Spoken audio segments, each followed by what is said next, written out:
محترم ناظرین، اولاد کے تعلق سے بات ہو رہی تھی کہ اولاد اللہ تعالیٰ کی بہت بڑی نعمت ہے،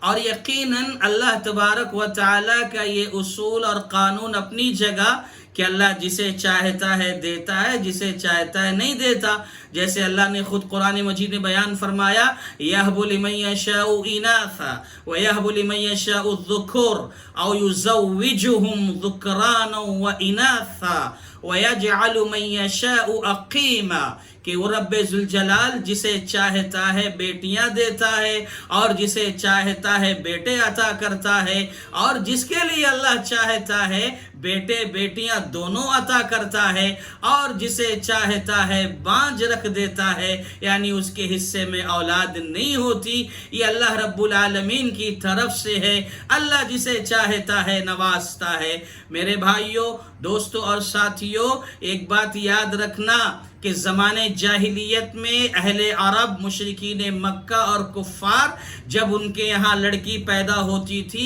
بیٹیاں پیدا ہوتی تھیں، تو بڑے مایوس ہو جاتے تھے۔ قرآن مجید نے اس کا تذکرہ کرتے ہوئے کہا، وَإِذَا بُشِّرَ أَحَدُهُمْ بِالْأُنثَىٰ،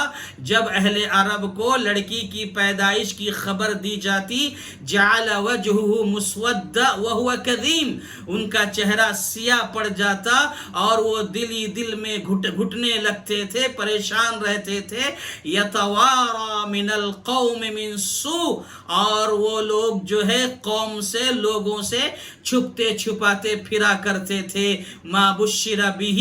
جو خبر ان کو دی گئی اس خبر کی وجہ سے وہ پریشان رہا کرتے تھے اور اسی میں رہتے تھے، یہی سوچتے تھے، ایمسکہ علی ہون ام یدسہ فی التراب، کہ میں کیا کروں اسی ذلت و رسوائی میں اپنی اس بیٹی کو جو پیدا ہوئی ہے، ذلت و رسوائی کے ساتھ اسے باقی رکھوں یا اسے زمین میں دفن کر دوں۔ یہ سوچ سوچ کر وہ زندگی گزارتے تھے، اور اکثریت ایسی ہوا کرتی تھی جو اپنی معصوم ننھی بچی کو بھی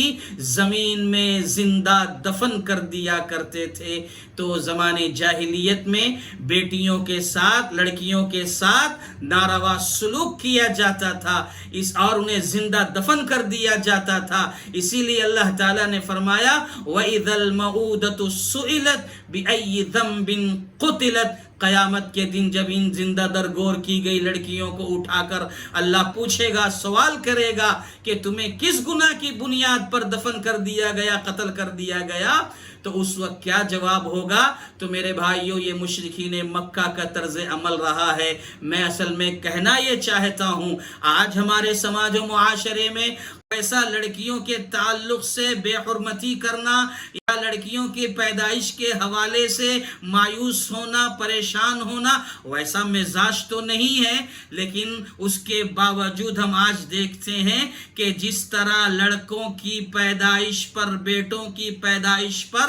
آج معاشرہ خوشی مناتا ہے اور خوشی اور شادمانی کی لہر ان کے خاندان میں، گھروں میں دوڑ جاتی ہے، لیکن اس کے بالمقابل، اس کے برعکس، جب کہیں کسی کے گھر میں بیٹی پیدا ہوتی ہے تو جو خوشی لڑکے کے حوالے سے ہوتی ہے وہ کیفیت یہاں نہیں رہ جاتی، یہاں اسے مایوسی نظر آتی ہے، پریشانی نظر آتی ہے، اور جو کچھ خرچ کرتے ہیں وہ لڑکوں پر تعلیم و تربیت کے حوالے سے اور دیگر معاملات کے حوالے سے، لڑکیوں کے معاملے میں وہ تعلیم و تربیت کے حوالے سے بہت پیچھے رہ جاتے ہیں۔ آج ہمارے سماج و معاشرے میں بھی اس طرح کی بیماری کچھ حد تک پائی جاتی ہے۔ اللہ ہم سب کی حفاظت فرمائے، آمین۔ السلام علیکم ورحمۃ اللہ وبرکاتہ۔